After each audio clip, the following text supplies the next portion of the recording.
Most people ruin their life, their health, their career, their relationships, their parenting by not mastering this one skill. And everything they're taught about it, 99% of the time, is absolutely wrong. It is imperative that you listen to this message because it will change your life. It changed my life and everybody else's that I've ever been able to help master this skill. So please listen with an open mind and not your story or your circumstances to be able to absorb this. And what I'm talking about here is stress. Everybody talks about stress, and everybody is taught or preached from gurus and doctors and health coaches and influencers about stress management. But none of that stuff actually works unless you understand what stress is. And stress, what is stress? Let's talk about the actual word stress and leave what you know from your stresses. Stress comes from an engineering term, not a human feeling term. Stress, for anybody who's built homes like I have or been in construction or cars, the more worthy, the more stress a material can take, the more expensive it is, the more it can endure, and the better quality it is for that job or for that particular mission at hand, let's say. And stress is when you have two opposing forces against a beam or an engine cylinder pressing against it. And how much stress can that material, that steel or that titanium, be able to bear? So it's two opposing forces. And what you have to understand is that's how our minds and our bodies process our stresses. And that's why the stress relief that you're taught will never work, because the two forces that oppress each other in the middle never erases why those two forces exist, no matter what you do. And when you seek stress relief, you'll find stress in that stress relief. They might tell you to go to the gym. Have you ever been to the gym when it's packed with people and there's no machines and you have to share? Or there's 4 or 5 people in there that maybe haven't worn deodorant in a year or washed or changed their clothes? That's stress. You've ever been at the gym when there's 4 or 5 people videoing themselves with tripods in front of the dumbbell rack and you can't walk past it to get your dumbbells, or you're tripping over these things, or you're getting faces thrown at you for being in their video in the background? That's stress. You try to go for a walk or a run and the weather's horrible. There's trash on the roads. You're seeing people, bother you or beg or look shady because of whatever neighborhood you're in. Your stress relief now became stress. So you have to understand why those opposing forces are there and how you can mitigate it. Because every decision you make in life, at work, in your relationships, your parenting, your money, with your health, is dictated off how you deal with your stresses. And the two opposing forces that we as people face all the time is very simple. The one force is us not wanting to let go of something.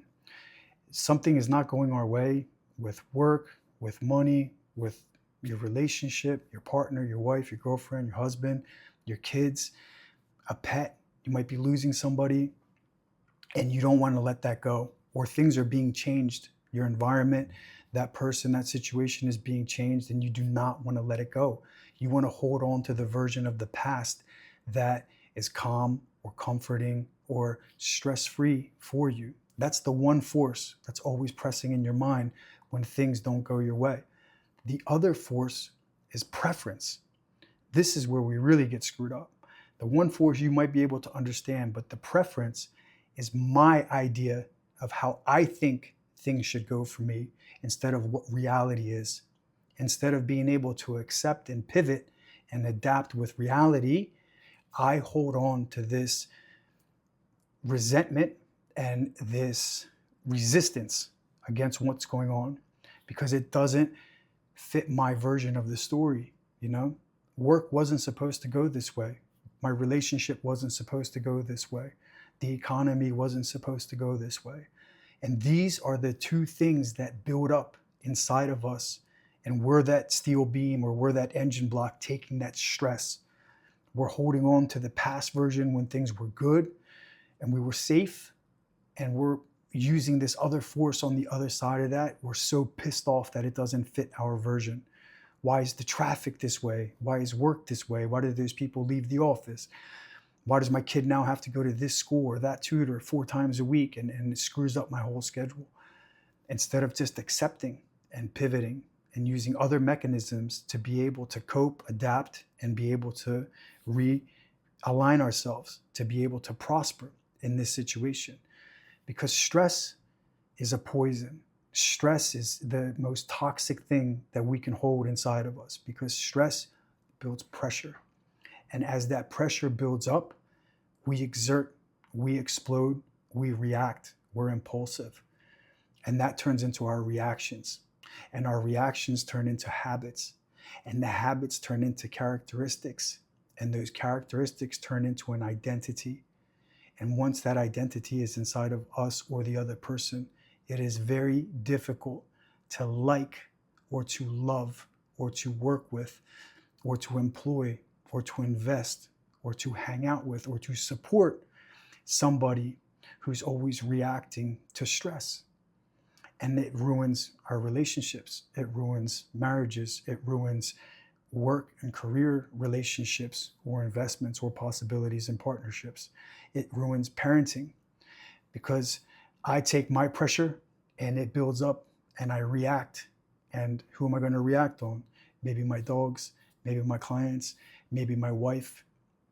And that becomes a habit. That becomes something that now somebody's using fight or flight syndrome with me. I'm passing that poison on to them, and I'm holding that on to myself. So I look at everything with pessimism. I look at everything as a problem. I'm always searching for the problem instead of searching for the solution.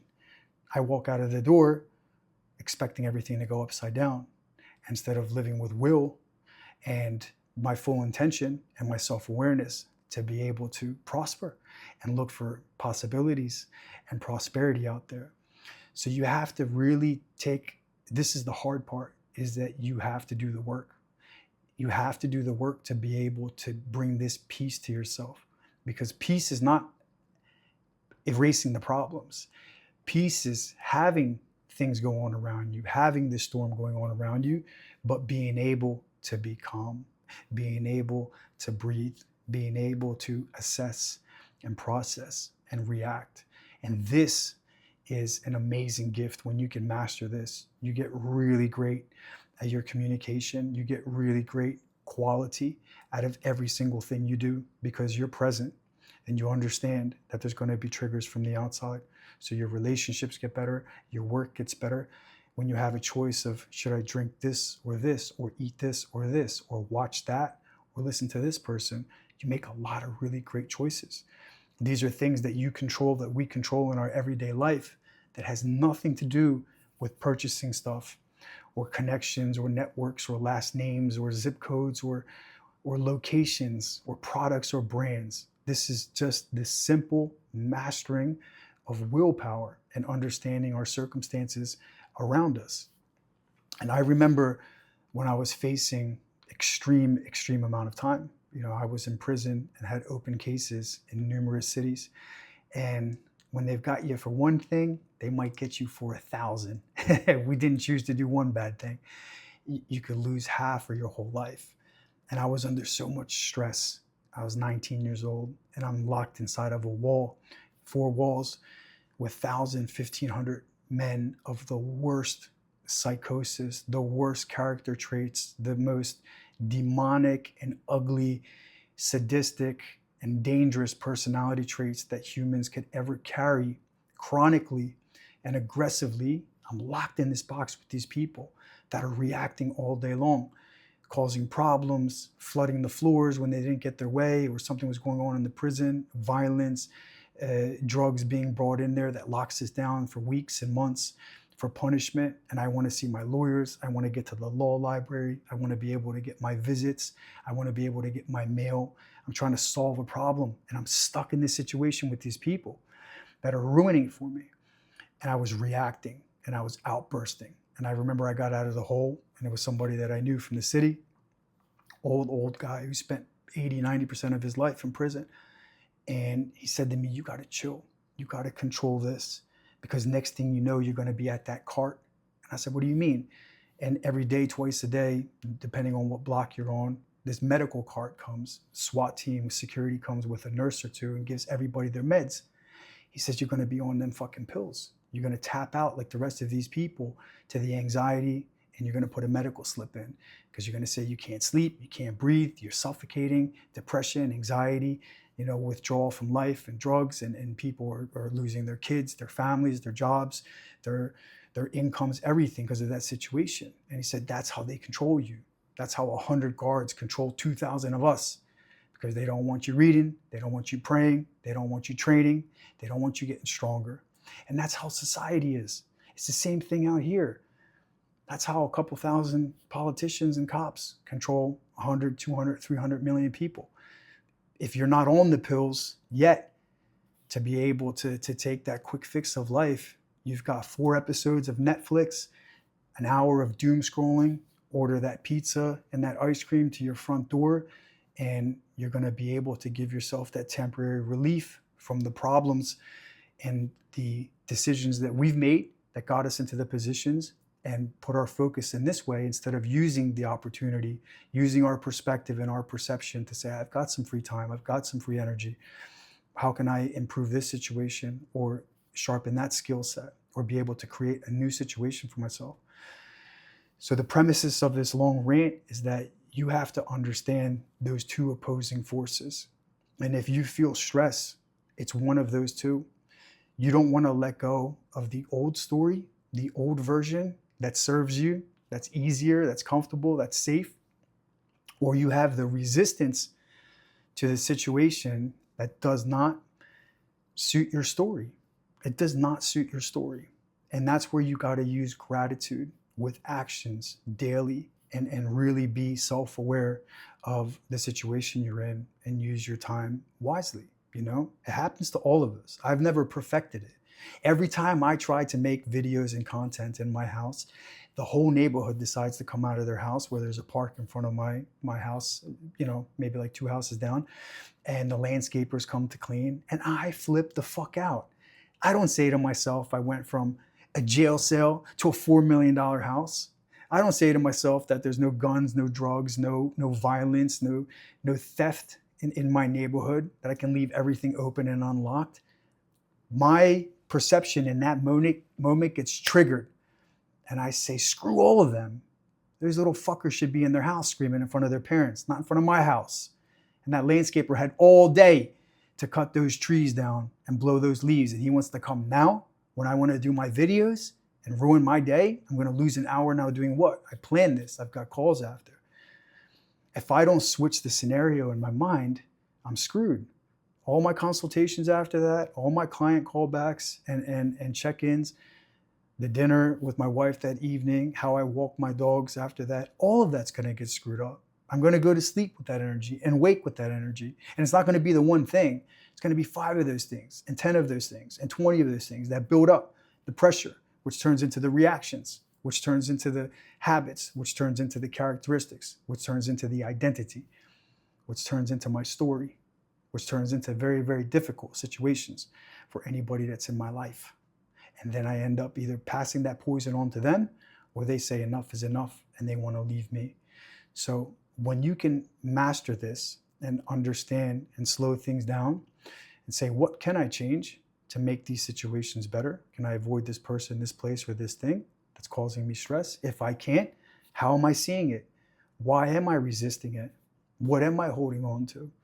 Then you'll be able to grant yourself peace instead of trying to fight something that's reality that you can't change. You can't bring back the old version of life, and you can't change this situation here for your preference. Okay? Once you do this, you make a lot of great choices and you relieve a lot of stress and a lot of self-sabotage for yourself, and you can flourish in your relationships and in your business and in everything.